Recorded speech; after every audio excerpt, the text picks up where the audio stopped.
this symbol that all of us treasure. And even though we have not yet perhaps consciously understood what rights we want to enshrine and to uplift, what distilled rights, what idealized forms of rights that we want in the new international world that has been connected together by the internet, we see people who are struggling for those rights. And we recognize in their struggle that somehow they represent what we truly believe. So there is a question, what other idealized forms of rights and values will be distilled?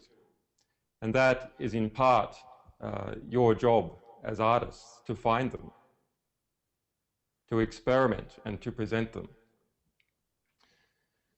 Now, coming to Australia, if we look at the polling over the last over the last year and a half, 4 polls for me and for the Wikileaks party. Once again, it's not that Julian Assange is such a fantastic fellow, or the Wikileaks party is such a brilliant organization. I only know too well some of its difficulties and struggles as a young organization, but rather it clearly represents something that people find to be valuable. We have had, across all those polls, Wikileaks, across the polling for me, we see 25% nationwide support by the Labor Party's own polling agency, UMR, 25% voting intention, the first poll a year and a half ago. Again, 26%, 26% again. And the most recent poll, another one by Morgan Research, 26% voting intention for me in Victoria. If we look for people under the age of 40, Australia-wide, 40% voting intention. Something is going on, something really remarkable is going on. It's not that Wikileaks is such an incredible organization, but rather the values that it represents by its struggle is something that people want to hold up and capture as a symbol and protect. And it's not that often, you're in the luxurious position of seeing an organization or a person really fight for their values. And our struggle has shown that we won't be cowed, that we really believe in this stuff. If we didn't believe in it, we would have walked a long time ago in fear or taken a bribe, etc. Now, other people may equally have just as strong values, but they haven't been through the conflict that has proven their values in this way. And that's an important thing. Now, going back to the mass interception that is occurring, how can we struggle against this? Well, one way, yes, there are technical steps such as cryptography.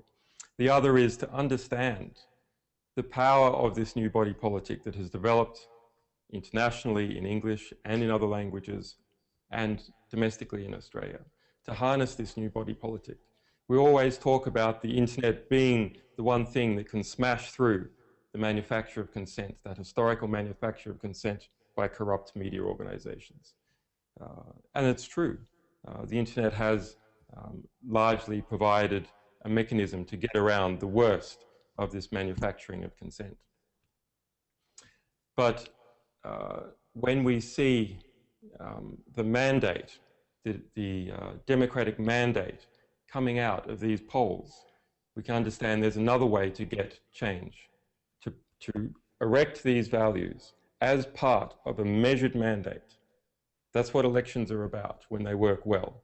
It's to measure what people really want, what the majority of people want, what values they find to be important, and then to instill those values in an individual or a group of individuals who people are confident will represent them. Let's understand how this surveillance system that Snowden has most forcefully exposed this week is represented in Australia. Philip Dorling in the Sydney Morning Herald, a fine national security journalist, has revealed that there's extensive interlinks. And for those people who've been following the spy agencies like me for 20 years, it's no surprise at all that the Defence Signals Directorate, DSD in Australia, is part of the system. It's part of the collection system. But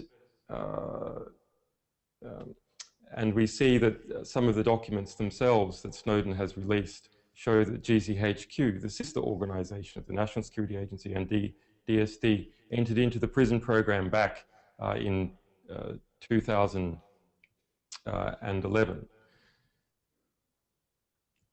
The Anglophone alliance of security organisations is being knitted together in a tighter and tighter manner. Now, if Australia had a population of 200 million, perhaps in some ways that could be acceptable, although there is still a risk of what William Binney, National Security Agency scientist, calls turnkey totalitarianism, where he built all the structure for totalitarianism, just like similar structures erected under the Saudi. We have built it now. All it requires is a bad government, and arguably looking at the extrajudicial assassination programs in the United States, perhaps we already have that. We have already built this structure, and it just requires turning the key. Now, in Australia, we have less than 1/10 of the population of the United States. Australia is being turned into US aircraft carrier in the Pacific. It's been turned into a giant signals interception station. Australia needs a strong defence. Every country needs a strong defence if it is to keep its sovereignty, if it is to keep its own self-determination and not have it imposed by others. But even Malcolm Fraser now says that effectively that Australia has been overrun by US interests.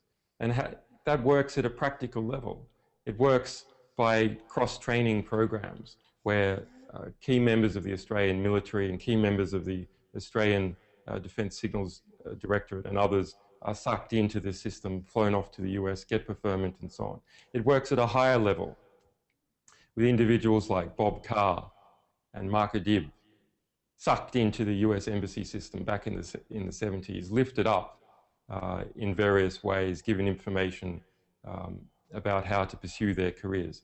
Marc, formerly a member of Cabinet in Australian Labor Cabinet, one of the primary power brokers that put Gillard in place in the coup against Rudd,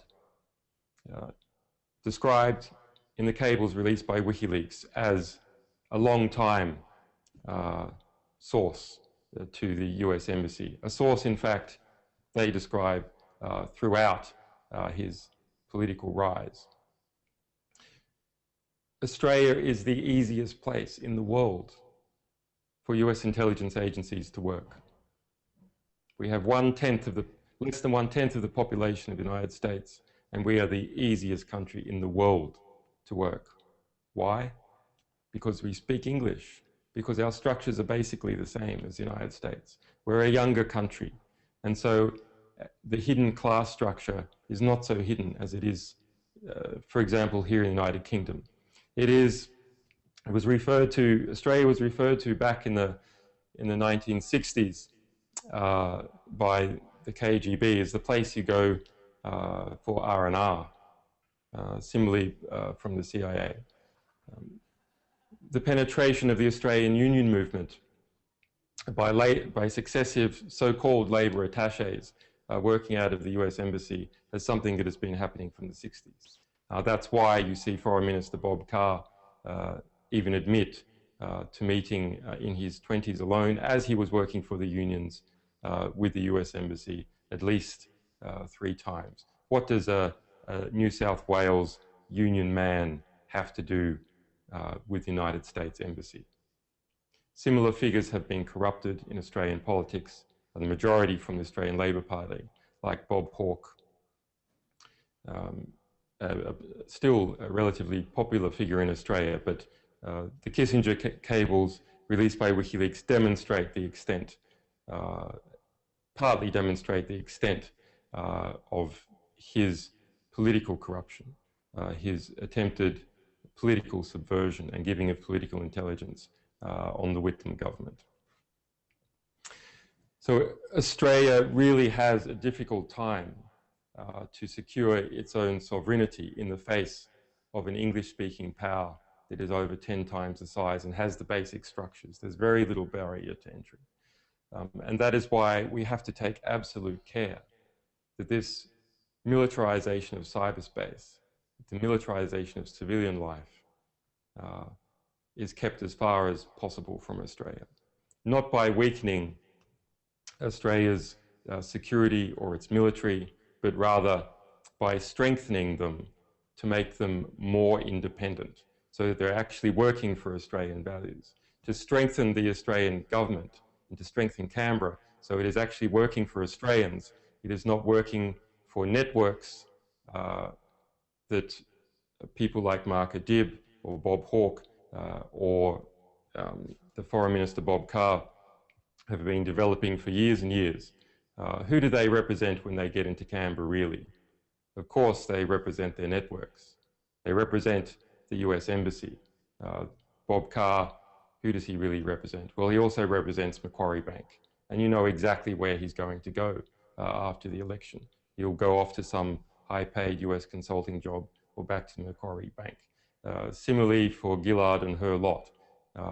They can see that the ship is going down, so what are they doing? Selling off the heirlooms as fast as possible, doing favours for friends in order to find another ship to escape to. That's the reality of Australian politics, and it has to be stopped. And it has to be stopped by bringing people who have proven themselves to be incorruptible to this phenomenon, bringing them into Canberra and to clean out this sort of activity.